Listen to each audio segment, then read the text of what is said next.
गुरुजी, मैं सबसे पहले तो आपके चरणों में कोटि कोटि प्रणाम करना चाहूँगा मैं, और मैं क्षमा चाहूँगा क्योंकि मुझे है ना, आपको मैंने बहुत आपकी कथाओं को सुनता हूँ और मुझे बहुत प्रेरणा भी मिलती है आपकी कथाओं को सुनकर।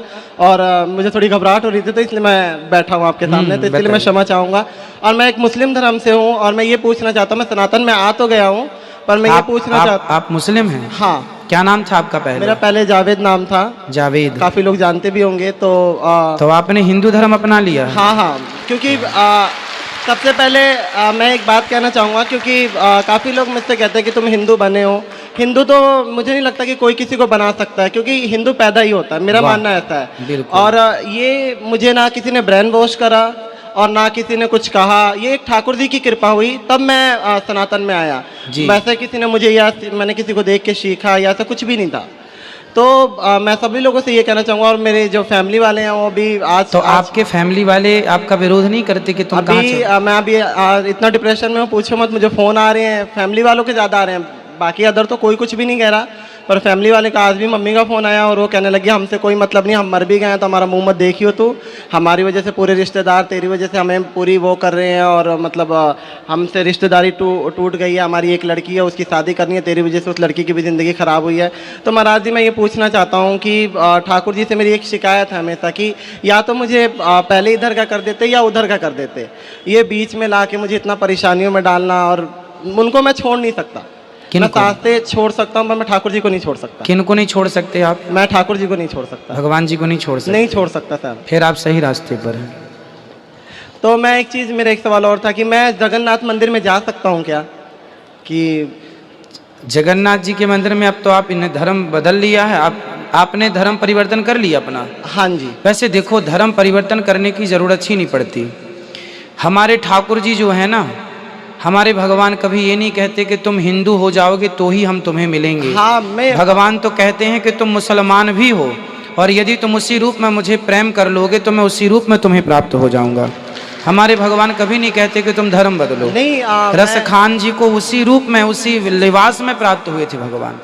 जब उनकी कृपा हुई तो मैं सब कुछ खाया करता था, पर जैसे उन्होंने कृपा करना स्टार्ट करा तो अपने आप ही छूटने लग गया, सब चीज़ों को देखकर वो मन वॉमिटिंग सी आनी, ये अपने आप होने लग गया। तो ये मुझे नहीं लगता कि मैं छोड़ सकता था या वो करता। आज का टाइम है कि कोई आमलेट भी बनाता है घर के पास में, तो उससे भी मुझे बहुत दिक्कत होती है, ऐसा लगता है जैसे वॉमिटिंग हो जाएगी। तो ये ठाकुर जी की कृपा ही है। पर अपनी माँ का दिल भी ना दुखाओ, आप अपनी माँ से बात करो कि माँ मैं कोई गलत रास्ते पर तो हूँ नहीं, मैं किसी की हत्या नहीं कर रहा हूँ, मैं चोरी नहीं कर रहा हूँ। मैंने समझाया, पर आपको पता है कि वो समाज को लेके चलना है उन्हें, और उन्होंने मुझसे कहा भी कि मुझे अपनी एक बेटी की शादी करनी है और मुझे समाज में रहना है, तो मैं क्या कर सकता, मैं ठाकुर जी को भी नहीं छोड़ सकता। तो मुझे समझ नहीं आ रहा। तो आपको ये भक्ति का रोग कब से लगा? मैं बहुत छोटा था। मेरी जो परवरिश हुई है वो मेरी नानी के घर पे हुई है। अच्छा। तो नानी के जाने के बाद मामा मामी दिल्ली लेकर आए, उन्होंने मुझे 11 साल की एज में काम पे लगा दिया। तो मुझे तो काम वाम का पता नहीं था, मैं वहाँ बैठा रोता था। तो मेरे ख्याल 2012 एक साल बीत गया, समय ऐसा बीत जाता है और पता भी नहीं लगता, और आदत पड़ जाती है उस चीज़ को झेलने की। तो वहाँ पे एक पन्नी आया करती थी, मतलब जैसे हम लोग ये आटा चावल वगैरह पैक करते हैं ना, तो पन्नी आया करती थी। तो उसमें कृष्णा पन्नी के नाम से आया करती थी, और उसमें छोटी सी कृष्ण जी की छवि छपी हुई थी। उन्होंने हाथ में मुरली रखी, मुझे पता नहीं था उस टाइम पे कृष्ण क्या है, और मुझे बिल्कुल भी इस चीज़ का अंदाज़ा नहीं था। तो मुझे बार बार ऐसा लगता ना कि कुछ टाइम बाद कि वो मुझे देख रहे हैं, वो कभी इशारे कर रहे हैं। तो मैं आंटी को बोलूँगा, आंटी ये देखना, ये जो फोटो बनी मेरे को देखता है और कभी कभी इशारे करता है। तो आंटी कह रही, तो मतलब उन आंटी को लगता था कि बच्चा है या वैसी पागलपंती वाली बात है, ऐसा कुछ भी नहीं होता। वो मुझे बार बार कहती, मैंने कहा आंटी आप जाओगे फिर ये ऐसी होगा। और कई बार मैं दोपहर की रोटी खाता था तो मुझे ऐसा लगता है जैसे मुझसे कह रहे कि मुझे भी भूख लगी है, मेरे को भी दे। तो मैं आधी रोटी निकाल कर और सब्जी देता था, और भगवान जाने वो कहाँ जाता था मेरे को बिल्कुल नहीं पता। और फिर उसके बाद से इतना उनसे प्रेम हो गया कि मैं उस चिट को उखाड़ कर अपने साथ लेकर आया, डेली ले आता। फिर उसके बाद से जो मेरे मामा मुमा थे उनसे वो लोग मुझे मारने पीटने लग गए कि तू ये क्या कर रहा है, ये है वो है, जो भी हो। और उसके बाद से फिर मैं 13 साल का जब हुआ था मैंने घर को छोड़ दिया, क्योंकि उस टाइम में पता ही नहीं लगता था। और मैं खुद कई बार सोचता हूँ तो भाई 13 साल की एज बहुत कम होती है, और मैंने कैसे वो करा, वो समय ठाकुर जी तो पता नहीं लगा।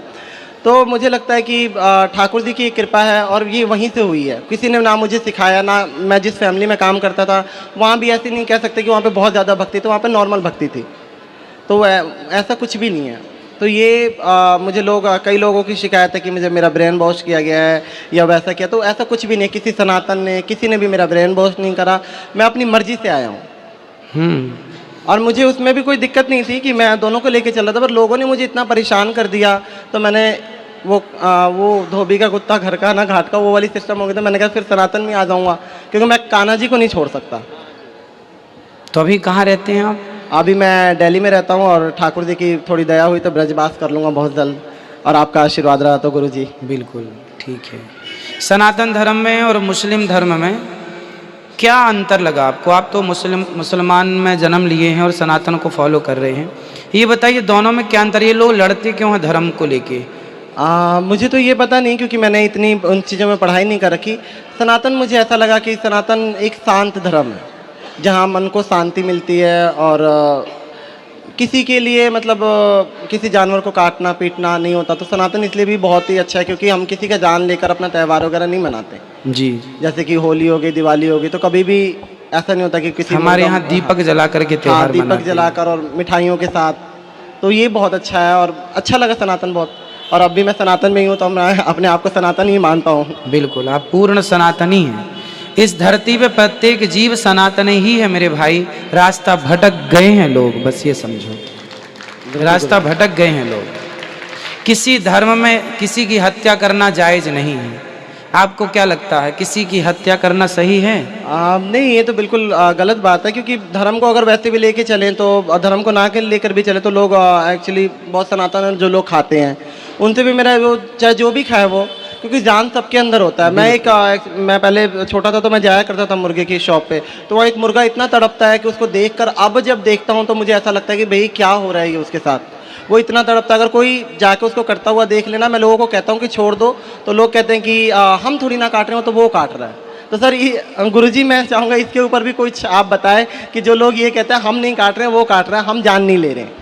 भाई पर आपके कारण ही तो वो मर रहा है। हाँ, मैं भी आप ग्राहक बन करना चाहते तो उसकी हत्या ना होती।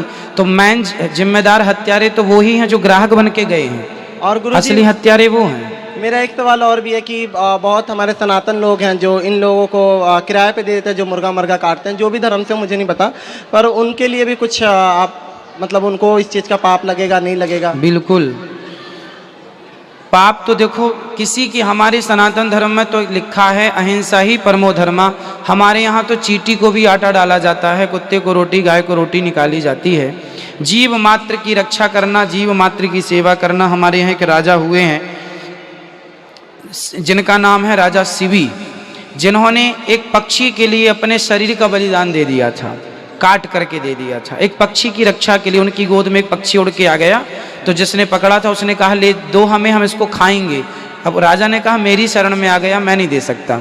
तो ये वो धर्म है सनातन धर्म, जहाँ एक पक्षी की रक्षा के लिए एक बहुत बड़ा राजा अपने आप का बलिदान देता है। अंत में भगवान प्रसन्न हो गए कि धन्य हो राजा, आपके अंदर जितनी दया है, इस दया से हम स्वयं बिक गए आपसे। और महाराज जी एक सवाल मेरा और भी है कि बहुत सारे डाउट है कि मैं संकीर्तन करता हूँ। एक्चुअली क्या करते हैं? मैं संकीर्तन ही करता हूँ। क्या गाते हैं आप? मैं कृष्ण संध्या। तो मैं ये पूछना चाहता हूँ कि जो भी मेरे से लोग कराते हैं, अब क्योंकि इस तरीके की बातें चल गई कि ये संकीर्तन करेगा तो हमें इसका पुण्य नहीं लगेगा, तो मैं ये पूछना चाहता हूँ कि अगर मेरे करने से किसी को पुण्य नहीं लगता तो भाई मैं नहीं करूँगा। नहीं, आपका जो पुण्य है वो आपके पास है। आप जो भी पुण्य करेंगे, आप जो भी पुण्य करेंगे, जो भी अच्छा कार्य करेंगे, उसका फल आपको निश्चित मिलेगा, उसका कहीं नहीं गया। मैं अच्छा करूंगा मुझे मिलेगा, ये अच्छा करें। महाराज जी मैं ये पूछना चाह रहा हूँ कि जो मेरे से करवाते हैं उन लोगों को, अब जैसे वृंदावन में बहुत सारे मंदिर हैं, हाँ, उन मंदिरों में कीर्तन के लिए लोग बुलाते हैं कि आप आके 2 घंटे कीर्तन करो, आप भी करो, तो आप कीर्तन कर सकते हैं। वो तो वहाँ की नियमावली है, कीर्तन करना है, कर सकते हैं, कोई दिक्कत नहीं है। आप अपनी माँ को, अपने पिताजी को समझाइएगा कि वो परेशान ना हो, आप सही जगह हैं। सनातन धर्म मीन्स आप खुद कह रहे हैं कि शांति का अनुभव है।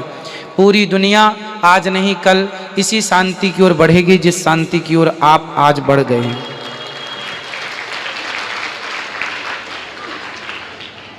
ठीक है, और कोई सवाल आपका? नहीं गुरुजी, मैं एक छोटा सा भजन आपके दरबार के लिए गाना चाहूँगा। हाँ गाइए।